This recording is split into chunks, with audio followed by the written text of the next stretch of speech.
கோவை மற்றும் அதன் சுற்று வட்டார பகுதியான மேற்கு தொடர்ச்சி மலைப்பகுதிகளில் கடந்த சில தினங்களாகவே தென்மேற்கு பருவமழை தீவிரமடைந்து கடுமையான கனமழை கொட்டி தீர்த்து வருகிறது. இந்த மழையின் நீர்பிடிப்பு பகுதியில் பெய்து வரும் இந்த தொடர் மழையின் காரணமாக கோவை குற்றாலம் அருவிக்கு வரும் நீரின் வரத்து அதிகரித்துள்ளது. இன்று காலை நிலவரப்படி அருவியில் வெள்ள நீர் ஆபத்தான அளவான தாண்டி உள்ளது.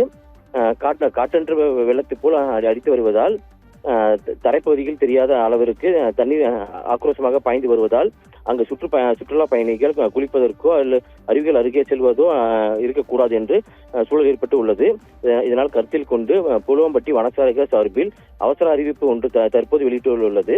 மேற்கு தொடர்ச்சி மலைப்பகுதியில் பெய்து வரும் கனமழையால் குற்றாலம் அருவியில் ஏற்பட்ட வெள்ளப்பெருக்கு காரணமாக பொதுமக்கள் பாதுகாப்பு கருதி கோவை சுற்றுலா சூழல் இன்று முதல் தற்காலிகமாக மூடப்படுகிறது என தெரிவித்து இருக்கின்றனர் என்றும் மேலும் மழை நின்று அருவியில் வெள்ளத்தின் வேகமாக இந்த நிலை தொடர்ந்தால் கோவை குற்றாலத்திற்கு பொதுமக்கள் மற்றும் சுற்றுலா பயணிகள் செல்ல தடை விதிக்கப்பட்டுள்ளது. சனிக்கிழமையான இன்று வரவு இறுதி முடிவு வரை இந்த சுற்றுலா செல்ல திட்டமிட்டுள்ளதாக கூறப்படுகிறது.